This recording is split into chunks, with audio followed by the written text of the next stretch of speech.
Hello दोस्तों, स्वागत है आप सबका हमारे यूट्यूब चैनल कॉमिक शरारत पे। और आज हम शुरू करेंगे झंडा ऊंचा रहे हमारा का भाग तीसरा। तो चलिए शुरू करते हैं। पुलिस की कई जीपों के प्रकाश से दोनों के जिस्म नहा गए और ताबड़तोड़ उन पर टूट पड़ी गोलियां। पुलिस वाले, तुम पर गोलियां क्यों चला रहे हैं? जिंग जिंग जिंग जिंग बैड। मैंने तुम्हारी ढाल बनकर खुद घाव खाकर तुम्हें गोली से बचाया था, इसलिए देशद्रोह व गद्दारी के आरोप में हाई कमान से मुझे भी तुम्हारे साथ ख़त्म कर देने के ऑर्डर दिए जा चुके हैं। पुलिस जीपें हमारा पीछा कर रही है। वुम! ओह, ये तो पेट्रोल टैंकर है। पुलिस से पीछा छुड़ाने का तरीका तो मुझे मिल गया। अब इस पेट्रोल को चिंगारी दिखाने के लिए लोहे की ये सीढ़ी तोड़कर सड़क पर फेंकनी होगी, जिसकी रगड़ की चिंगारियां पैदा करेगी। इधर मैं टैंकर का वॉल्व बंद करके पेट्रोल रोक दूंगा। कड़ाक! और उधर सड़क पर दौड़ती आग जीप तक पहुंचकर तड़ तड़ तड़ तड़ उसे रोकने पर विवश कर देगी। बड़ाम! धमाकों से घबराकर ड्राइवर ट्रक छोड़ भागा। तिरंगा और कुर्बान उस पर सवार हो गए। तिरंगा, किसी अज्ञात व्यक्ति ने पुलिस हेडक्वार्टर में सूचना दी है कि शहर की महत्वपूर्ण इमारतों के आसपास आरडीएक्स बिछा दिया गया है। अगर ये विस्फोट हो गए तो मेरे मुल्क की अकल्पनीय क्षति होगी। मुझे उन इमारतों के पास ले चलो, क्योंकि मेरे पास है थर्ड आई नामक उपकरण। थर्ड आई? इधर बमों की खोज पाने में असफल बम स्क्वाड के निर्देश पर आसपास की सभी इमारतों को खाली करने का ऐलान से भगदड़ मच गई। आरडीएक्स का खतरनाक विस्फोटक है। आरडीएक्स एक खतरनाक विस्फोटक है। वो फट गया तो तबाही आ जाएगी। या अल्लाह! लेकिन अब तबाही नहीं आएगी, क्योंकि कुर्बान के साथ आ गया है तिरंगा। कुर्बान? तिरंगा? ये तो हिंदुस्तानी है। हम दोनों मिलकर इस तबाही का मुंह तोड़ जवाब देंगे। उससे भी पहले एक इंसान हूँ। एक हिंदुस्तानी से पहले भी मैं एक इंसान हूँ। जल्दी! कुर्बान, ये लो थर्ड आई। इस उपकरण की मदद से तुम बारूद का पता फौरन लगा सकते हो, क्योंकि जहाँ भी बारूद होगा वहाँ तुम्हें लाल रोशनी दिखाई देगी। विश्वास नहीं होता? कुर्बान की निगाहों ने तब तक चप्पे चप्पे का निरीक्षण किया। उस वक्त चौंक पड़ा वह। अरे हाँ, वहाँ सड़क पर लगे लेटर बॉक्स में मुझे लाल रोशनी का संकेत मिल रहा है। इस बिल्डिंग को उड़ाने के लिए आरडीएक्स वहीं पर होगा। चीख पड़ा कुर्बान। आरडीएक्स वहाँ है, लेटर बॉक्स में है आरडीएक्स।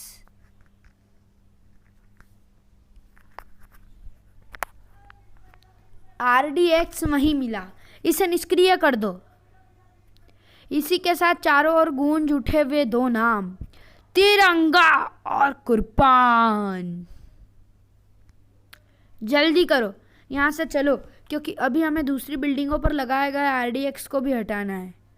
ठहरो, तुम दोनों यहाँ से नहीं जा सकते। हमारे पास तुम दोनों की गिरफ्तारी के ऑर्डर्स हैं। पागल मत बनो। अगर हम यहाँ से न गए तो आरडीएक्स फट जाएंगे। अफसर कुछ सुनने को तैयार न थे, मगर भीड़ के तूफान ने तोड़ दिया पुलिस का ख्वाब। उन्हें जाने दो, वे रक्षक हैं, देश और मानवता के रक्षक हैं। यहाँ से निकलो तिरंगा, सच्चाई का रास्ता कोई नहीं रोक सकता। फिर तिरंगा, चांद तारे को धारण करवाकर तुमने अपराध से लड़ने का जो रास्ता मुझे दिखाया है वो सचमुच अद्भुत है। मैं इस रास्ते को छोड़ूंगा नहीं। कुर्बान जैदी थर्ड आई की मदद से एक एक के बाद एक सभी महत्वपूर्ण इमारतों से आरडीएक्स हटवाता चला गया। वहाँ कार पार्किंग में खड़ी कार में आरडीएक्स है। ठीक 1 घंटे बाद तिरंगा, यह लो थर्ड आई। अब खतरा टल गया है, लेकिन वह खतरा अभी नहीं टला जिसका बीज मुस्तफ़ा जैदी ने हिंदुस्तान में बो रखा है। हाँ कुर्बान, ये चाबी तो मैंने हासिल कर ली है, लेकिन मैं नहीं जानता कि इसका ताला कहाँ है, क्योंकि जब तक इस चाबी को मैं उस ताले में नहीं लगा देता वह खतरा किसी भी वक्त अपना खूनी जबड़ा फाड़ सकता है। इस चाबी के ताले के साथ ही मुझे तुम्हारे भाई मुस्तफ़ा जैदी की भी तलाश करनी है, जो 10 बरसों की नींद के बाद अचानक ही जाग गया है। हम सब ने तो भाईजान के जिंदा होने की उम्मीद ही छोड़ दी थी। ओह, तो यह तस्वीर तुम्हारे भाईजान मुस्तफ़ा जैदी की है। क्या मैं इसे ले सकता हूँ कुर्बान? उसकी तलाश के लिए यह ज़रूरी है। हाँ हाँ, ज़रूर लो। अगर ये मुझे मिला तो मैं कोशिश करूँगा कि जेल जाने से पहले वो भी आतंकवाद की आग से अपने हाथ वापस खींच ले और अपने वतन लौट आए। इंशाअल्लाह ऐसा ही हो। मैं भी निशाना ग्रुप को बंद कर दूंगा। अलविदा तिरंगा, धन्य है वो मिट्टी जहाँ तुम जैसे देशभक्त पैदा होते हैं। अलविदा कुर्बान। अब तिरंगा के लिए पाकिस्तान से निकल जाना उतना ही आसान था जितना कि आना आसान हुआ था। और फिर उस वक्त तिरंगा को देखकर कमिश्नर साहब की आंखें छलक आई। तिरंगा, तुम लौट आए? जी हाँ कमिश्नर साहब, और जब आप हेडक्वार्टर में नहीं मिले तो मैं सीधा यहाँ चला आया। और ये रही उस तबाही की ताले की चाबी। कितना अजीब संयोग है, जिस ताले को मुस्तफ़ा जैदी ने लगाया उसकी चाबी को भारत लाने में मेरी मदद उसी के भाई कुर्बान जैदी ने की। ओह, लेकिन अब इसके ताले का पता कैसे चले? सोचना होगा। मगर पहले आप ये बताइए कि क्या मुस्तफ़ा जैदी ने कुर्बान का कोई और फ़ोन किया? कुर्बान को कोई और फ़ोन किया?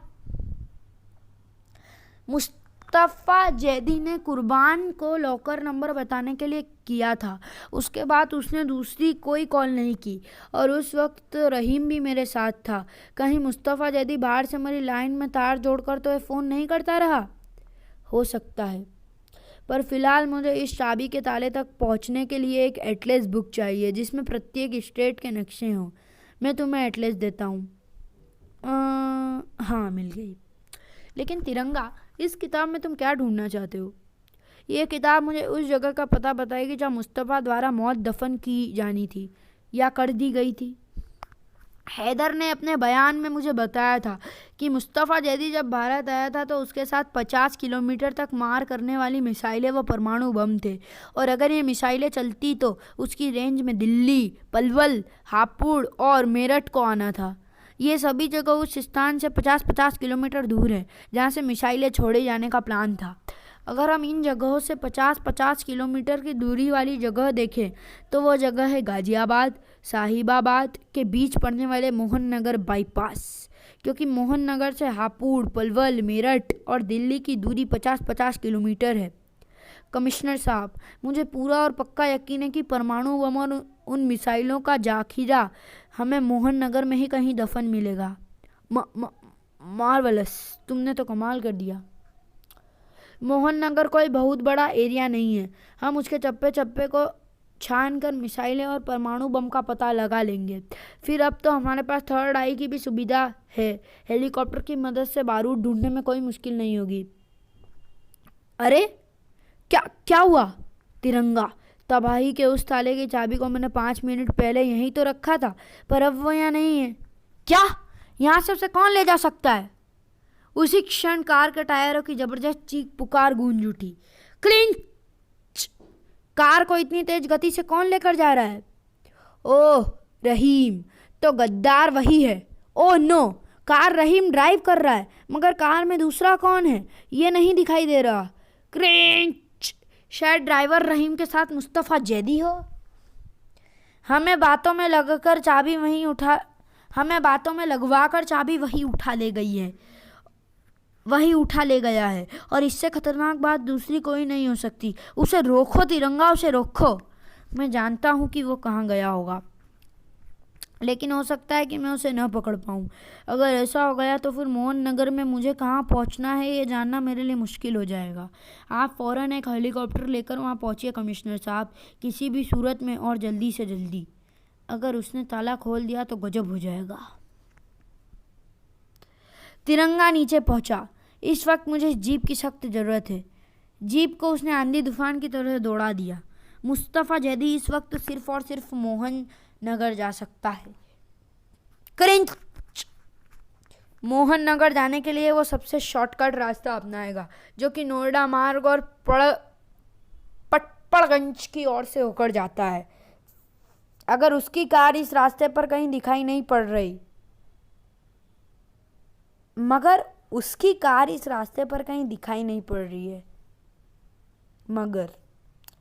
कहीं वो शाहदरा विवेक विहार रूट की तरफ से तो नहीं निकल गया है। लेकिन अगर वह कार यहाँ से निकली होगी तो उत्तर प्रदेश पुलिस की निगाहों से नहीं बची होगी। ओह तिरंगा, ये तो तिरंगा है। मैं DL4SL2637 सफ़ेद मारुति STM का पीछा कर रहा हूँ। उसमें खतरनाक आतंकवादी मुस्तफ़ा जैदी दिल्ली पुलिस कमिश्नर के नौकर रहीम के साथ सवार है। हमें खबर मिल चुकी है, लेकिन अभी इस नंबर की कार यहाँ से नहीं गुजरी। तिरंगा ने जीप आगे बढ़ाई। मेरा शक ठीक निकला। मुस्तफ़ा जैदी ने दूसरा रूट पकड़ा है। शायद उसे भी ये शक हो गया है कि मैं इस रूट पर ही उसका पीछा करूँगा। अब उसे ढूंढना मेरे लिए कठिन हो जाएगा, क्योंकि मोहन नगर भले ही एक छोटा सा कस्बा हो, लेकिन फिर भी जीप में रहकर गली गली घूमकर मुस्तफ़ा को ढूंढ पाना मेरे लिए मुश्किल ही होगा। अब यह खोज हेलीकॉप्टर ही आसान कर सकता है, लेकिन पता नहीं कमिश्नर कब तक उसका इंतज़ाम कर पाएगा। फट फट फट फट फट हेलीकॉप्टर मेरी जीप की तरफ बढ़ रहा है। इसका मतलब कमिश्नर साहब फौरन हेलीकॉप्टर का इंतजाम करने में सफल हो गए। तिरंगा ने फौरन ही जीप छोड़ दी और फट फट फट तिरंगा ऊपर पहुंचा। सड़क मार्ग पर मैं उसे नहीं ढूंढ पाया कमिश्नर साहब, लेकिन अब हमें मोहन नगर की ओर आने वाली सभी मार्गों की निगरानी करनी होगी। अब शायद हमारी खोज आसान हो जाए। उस वक्त सुबह के 7 बजे थे जब तिरंगा, हेलीकॉप्टर में फ्यूल ख़त्म हो रहा है, अब हमें लौटना होगा। ठीक है। फट फट दूर होता चला गया हेलीकॉप्टर, और वह दृश्य देख रही थी वही मौजूद 2 आंखें। हा हा हा, तुम लोग जिस कार को ढूंढ रहे हो उसे तो मैंने रहीम सहित दिल्ली में ही एक गैरेज में छोड़ दिया है। वहाँ से बस में बैठकर मैं यहाँ पहुँचा हूँ। मौत को जगाने की चाबी मेरे हाथ में है। मौत कहाँ दफन है यह भी मैं जानता हूँ। मुझे याद है वो पल जब मैं एक हेलीकॉप्टर में मिसाइल, लॉन्चिंग पैड के आसानी से जुड़ सकने वाले पुर्जे, परमाणु बम और अन्य शस्त्र लेकर भारत की ओर रवाना हुआ था। मेरी मंजिल है मोहन नगर, और फिर सिर्फ मुझे मालूम है कि मैंने परमाणु बम छोड़ने के लिए मोहन नगर को चुना है। बाकी मेरे ग्रुप के लोगों को सिर्फ तबाह की जाने वाली जगहों के बारे में ही मालूम है। मैंने मोहन नगर के टी पॉइंट पर हेलीकॉप्टर उतारा। फट फट फट वहीं सारा सामान उतार कर उसे झाड़ियों से ढकने के बाद मैं हेलीकॉप्टर वापस ले गया। फट फट हेलीकॉप्टर को ठिकाने पर लगाने के बाद मैं वापस वहां पहुंचा, और एक एक कर सारा सामान पहले से खरीद लिए गए फार्म हाउस में न सिर्फ पहुंचा दिया, बल्कि इमरजेंसी मिसाइल लॉन्चिंग पैड भी तैयार कर लिए। हा हा हा, कल होगी तबाही। दिल्ली की तबाही अब दूर नहीं थी। लेकिन मेरा दुर्भाग्य, उस रात दिल्ली जाते वक्त मेरी कार भयानक दुर्घटना की शिकार हो गई थी। भड़ाक। उसके बाद क्या हुआ मुझे कुछ पता नहीं। आज 10 बरस बाद मुझे होश आया है। यही तो वो जगह थी जो आज भी जैसे कि तैसे बंद पड़ी है, और यही थी वो तबाही जो 10 बरस तक खामोश रही। मगर अब ये खामोश नहीं रहेगी। आज मैं इसे जगा दूंगा। Control box. क्री, सिर्फ कंट्रोल पैनल बॉक्स को खोलने और इस बटन को दबाने की जरूरत है। जो काम 10 बरस पहले मैं न कर सका वो अब करूंगा। हा हा हा हा हा। मुस्तफ़ा जैदी की उंगली ने दबा दिया वो बटन। लेकिन ये क्या? सर्किट ऑन होने के स्थान पर ऑन हो गया रेडियो FM। 2 दिल मिल रहे हैं, मगर चुपके चुपके। ये क्या? रेडियो कैसे बजने लगा? इसी पल गूंज उठा वह स्वर और नजर आया तिरंगा, क्योंकि मैंने रात में ही इसका सर्किट बदलकर इसमें रेडियो FM का सर्किट फिट कर दिया था। मुस्तफ़ा जैदी उर्फ राजा, तुम अगर 10 बरस बाद खोली गई इस इमारत को ध्यान से देखते तो समझ जाते कि तुमसे पहले भी कोई यहाँ आ चुका है।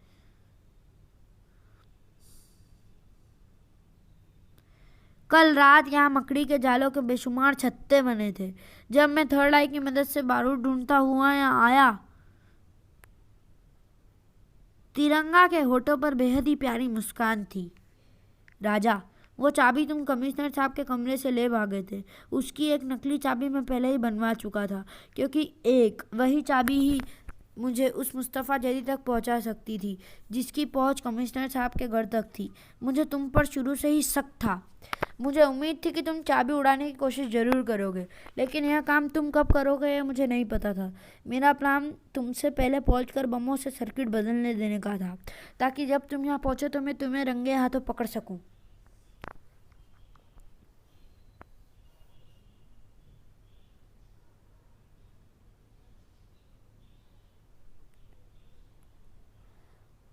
और अब तुम कोई भी गड़बड़ करने की कोशिश मत करना राजा, क्योंकि पुलिस ने इस जगह के चारों ओर से घेर लिया है।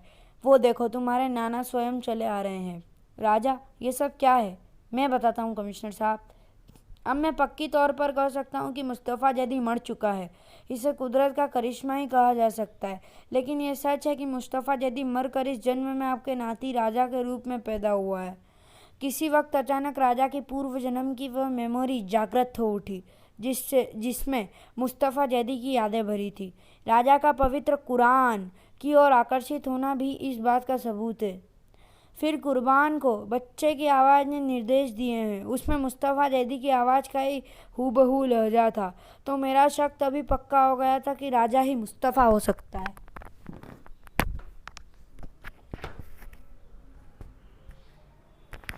अगर वो टेलीफोन कॉल पकड़ी न जाती तो पुनर्जन्म की ये दो दास्तां भयानक रूप ले लेती और तबाही को जगा कर ही रहती। आपका सेवक रहीम बेगुनाह है। राजा ने उसका आखिर तक इस्तेमाल किया, लेकिन अब ये राजा है या मुस्तफ़ा जैदी? इस वक्त ये राजा भी है और मुस्तफ़ा जैदी भी। लेकिन आज का युग विज्ञान का युग है। हमारे वैज्ञानिक और साइकोलॉजिस्ट इसका ब्रेन वॉश करके शायद इसके अंदर के आतंकवादी को मार कर इसे कंप्लीटली राजा बना लेने में सफल हो जाएंगे, मगर उसके लिए वक्त का इंतज़ार करना होगा और तब तक इसे कड़ी निगरानी में रखना होगा। समाप्त। तो चलिए दोस्तों, वीडियो को यहीं का समाप्त करते हैं और आपको ये कॉमिक कैसी लगी हमें कमेंट में ज़रूर बताएं। तो मिलते हैं किसी अगली कॉमिक में, तब तक के लिए गुड बाय।